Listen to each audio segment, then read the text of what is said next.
नमस्कार दोस्तों, आज आपको बताने वाला हूं कि कैसे आप इनकम टैक्स चालान गलत भर देते हैं तो कैसे आप ऑनलाइन करेक्ट कर सकते हैं इनकम टैक्स पोर्टल पे।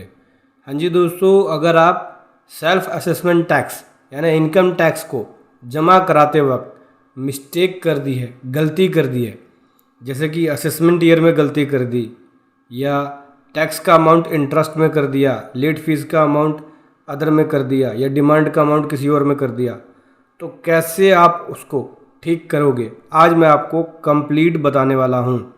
चलिए समझेंगे उसको। सबसे पहले आपको करना होगा लॉगिन। आप अपने पैन नंबर का और पासवर्ड का यूज़ करके आप यहाँ कर लो लॉगिन। कर लीजिए लॉगिन। चलिए कर लेता हूँ मैं लॉगिन। सो दोस्तों, कर लिया मैंने लॉगिन। अब चलिए मैं आपको चालान भी दिखा देता हूँ। दोस्तों देख सकते हैं, ये है इनकम टैक्स का चालान जो जमा कराया है। ये सेल्फ असेसमेंट टैक्स के अंदर जमा कराया है और ये 100 रुपीज़ का अमाउंट है। ठीक है, यहाँ पे आपको चालान करेक्शन के लिए चालान की कॉपी की रिक्वायरमेंट होगी, तो चालान की कॉपी ओपन कर लेना। उसके बाद इनकम टैक्स की साइट पे आएंगे और यहाँ पे चालान करेक्शन की रिक्वेस्ट को डालेंगे। उससे पहले बताना चाहूँगा, जो भी भाई बंधु मेरे चैनल पे पहली बार हैं, इस वीडियो को पहली बार देख रहे हैं, जिन्होंने अभी तक सब्सक्राइब नहीं किया, सब्सक्राइब कर लीजिए, साथ ही साथ बेल आइकन पे भी क्लिक कर लीजिए ताकि इस तरह का कंटेंट आपको मिलता रहे। तो सर्विस में आना है, चालान करेक्शन रिक्वेस्ट में आना है। देखो यहाँ पे लिखा आता है चालान करेक्शन रिक्वेस्ट या चालान करेक्शन पे जा सकते हो। इस पर क्लिक करोगे, यहाँ पे आप रिक्वेस्ट डालोगे तो क्रिएट चालान करेक्शन रिक्वेस्ट, इस पर क्लिक करना है। अभी दोस्तों देखो क्या क्या चेंज कर सकते हो। ये चालान करेक्शन रिक्वेस्ट जो है वो असेसमेंट ईयर 2021 ऑनवर्ड अवेलेबल है ई फाइलिंग पोर्टल पे। इससे पहले के अगर पुराना कोई चालान है उसको आप नहीं कर पाओगे। तो कैसे करना होगा, देखो सबसे पहले आपको यहाँ पे सेलेक्ट करना होगा क्या चेंज करना चाहते हो। आप क्या क्या चेंज कर सकते हो, असेसमेंट ईयर चेंज कर सकते हो, मेजर हेड चेंज कर सकते हो। मेजर हेड का मतलब हो गया कि जैसे कि कंपनी का टैक्स है अदर देन कंपनी का है या कंपनी का है। ठीक है, मतलब कंपनी का आपने इनकम टैक्स जमा किया है या नॉर्मल इंडिविजुअल पर्सन का किया है तो मेजर हेड में आता है। माइनर हेड के अंदर कि एडवांस टैक्स है, सेल्फ असेसमेंट टैक्स है या कोई अदर डिमांड है तो वो चेंज कर सकते हो, किस चीज़ का टैक्स चलान है आपका। फॉर एग्जांपल के लिए मान के चलिए कि असेसमेंट ईयर में चेंज करना है तो असेसमेंट ईयर पे टिक करना पड़ेगा, कंटिन्यू पे क्लिक करेंगे। फिर यहाँ पे आपको असेसमेंट ईयर पे जाना है और वो वाला असेसमेंट ईयर यहाँ सेलेक्ट करना है जिस असेसमेंट ईयर में आपने चालान को जमा कराया है।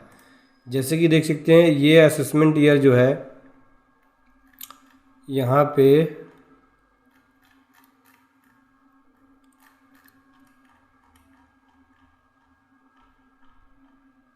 ये देखो असेसमेंट ईयर 23-24 के लिए जमा कराया है, फाइनेंशियल ईयर 22-23 है।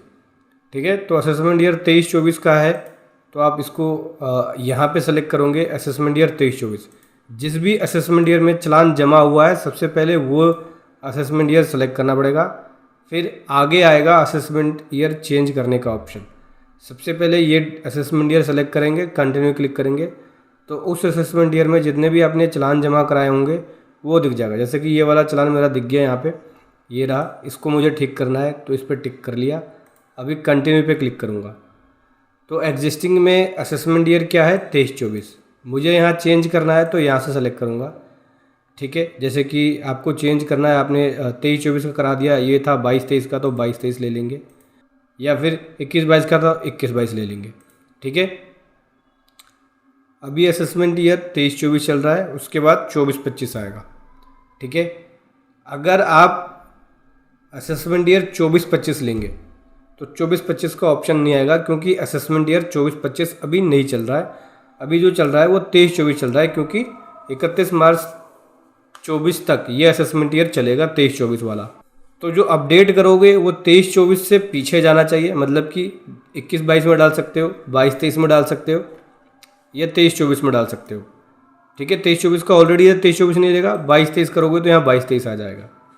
ठीक है, कंटिन्यू पे क्लिक करोगे, कंटिन्यू पे क्लिक करने के बाद ये डिटेल आ गई। यहाँ से कंटिन्यू क्लिक करोगे तो जो जुडिक्शनल ऑफिसर है उसके पास रिक्वेस्ट चली जाएगी। अभी बैक कर रहे हैं, अभी और आपको दिखाता हूँ क्या क्या चेंज कर सकते हो। ये तो थी बात असेसमेंट ईयर की।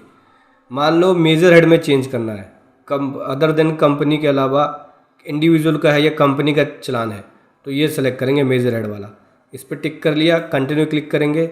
असेसमेंट ईयर लेंगे, जिस असेसमेंट ईयर में चलान जमा कराया 23-24, कंटिन्यू क्लिक करेंगे। ये देखो ये चलान आ गया, कंटिन्यू पे क्लिक करेंगे। तो एग्जिस्टिंग में जो मेजर हेड मेरा है वो income tax other than company का जमा कराया है। कंपनी का है तो यहाँ से चेंज कर सकते हो। अगर कॉर्पोरेट टैक्स है तो ये ले सकते हो, अदर देन कंपनी का ये ले सकते हो। सिक्योरिटीज़ का है, बैंकिंग कैश ट्रांजेक्शन का टैक्स है वो ले सकते हो। ठीक है, तो यहाँ से ये सब चेंज हो सकता है।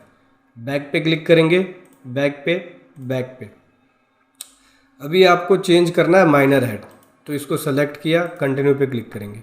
असेसमेंट ईयर कौन सी असेसमेंट ईयर का है? असेसमेंट ईयर 23-24 में जमा कराया है, तो 23-24 ये आ गया चलान। कंटिन्यू पे क्लिक करूँगा। मैंने सेल्फ असेसमेंट टैक्स में जमा करा रखा है, इसको चेंज करना है तो यहाँ से चेंज कर सकते हैं। डिमांड का है तो आउटस्टैंडिंग डिमांड में जाएगा, रेगुलर असेसमेंट है तो रेगुलर असेसमेंट में जाएगा। एडवांस टैक्स नहीं ले सकते क्योंकि एडवांस टैक्स हमेशा जो असेसमेंट ईयर चल रहा होता है, जैसे कि असेसमेंट ईयर 23-24 है, तो 23-24 का एडवांस टैक्स नहीं जमा होगा। एडवांस टैक्स जो जमा होगा वो 24-25 का जमा होगा। ठीक है, तो असेसमेंट ईयर 23-24 में अगर आपने टैक्स जमा कराया है तो वो सेल्फ असेसमेंट टैक्स ही होगा। उसमें आप ये चेंज कर सकते हो कि आउटस्टैंडिंग डिमांड का जमा कराया तो रेगुलर असेसमेंट का ले सकते हो, 400 वाले कोड में डाल सकते हो। लेकिन अगर आपने एडवांस टैक्स को जमा कराते वक्त गलती कर दी है तो उसका प्रोसीजर अलग होगा, जो कि मैं अपनी आने वाली वीडियो में बताऊंगा कि एडवांस टैक्स का में मिस्टेक कर दी है तो कैसे उसको ठीक करेंगे। ये सेल्फ असेसमेंट टैक्स का है। तो मान के चलो कि आपने सेल्फ असेसमेंट में कर दिया जबकि आपका ये रेगुलर असेसमेंट टैक्स का चलान था, तो यहाँ से आप सिलेक्ट करके और शो DRN, अगर DRN कोई दिया है आपको, DRN में डिमांड अगर रिसीव हुई है तो उससे डिटेल आ जाती है। कोई डिमांड ही नहीं है तो मैं तो एग्जांपल के लिए बता रहा हूँ, तो यहाँ पे दिखा नहीं रहा है। ठीक है, अभी बैक करेंगे। अभी पूरा रिक्वेस्ट में डाल के दिखाऊंगा। जैसे कि मैं असेसमेंट ईयर चेंज करने वाला हूँ, तो यहाँ से ले लिया change in assessment year, continue पे क्लिक किया। असेसमेंट ईयर सेलेक्ट करेंगे, कौन सी असेसमेंट ईयर में जमा कराया 23-24, कंटिन्यू पे क्लिक किया, ये चलाना आ गया, कंटिन्यू पे क्लिक कर दिया। अभी मुझे कौन सा असेसमेंट ईयर करना है इसमें 22-23 ले लिया, कंटिन्यू पे क्लिक कर दिया। देखो तो एग्जिस्टिंग असेसमेंट ईयर 23-24 है और अपडेटेड जो होगा वो होगा 22-23 में ये चलान अपडेट हो जाएगा, जहाँ पे मैंने चलान सेल्फ असेसमेंट टैक्स में जमा करा रखा है 100 रुपीज़। ठीक है, अदर दिन कंपनी का चलान है। अभी क्या करना है, कंटिन्यू पे क्लिक करेंगे। अब यहाँ पे इसको वेरीफाई करना पड़ेगा आपको। ठीक है, वेरीफाई करने के बहुत ऑप्शन है। आधार OTP DSC नेट बैंकिंग के द्वारा कर सकते हो। मैं आधार OTP के थ्रू करने वाला हूँ। पहले ऑप्शन को टिक किया, कंटिन्यू पे क्लिक करेंगे, एग्री डिटेल जो OTP आएगा वो डालेंगे। चलिए OTP लिख लेते हैं। ये OTP लिख दिया, वैलिडेट पे क्लिक कर दिया। सो दोस्तों देख सकते हैं सक्सेसफुली हमारी रिक्वेस्ट जो है वो सबमिट हो चुकी है। ठीक है, व्यू चलान करेक्शन स्टेटस, यहाँ पे जाके चलान के करेक्शन के स्टेटस को देख सकते हो। यहाँ पे आ जाओगे, ये देखो ये चला गया, यहाँ से आपको स्टेटस दिखेगा, correction request is in progress. तो अभी ये अंडर प्रोसेसिंग है, ये समझ लो। ऑफिसर देखेंगे, जैसे इसको वेरीफाई कर देंगे ये हमारा आ जाएगा यहाँ पे कि सक्सेसफुली अप्रूव कर दिया गया है जो रिक्वेस्ट है। तो ऐसे आपको रिक्वेस्ट डालनी है अगर आपने सेल्फ असेसमेंट टैक्स मतलब कि इनकम टैक्स जमा कराने में गलती कर दी है तो। वीडियो कैसी लगी ज़रूर बताएं। Thank you so much. जय हिंद, वंदे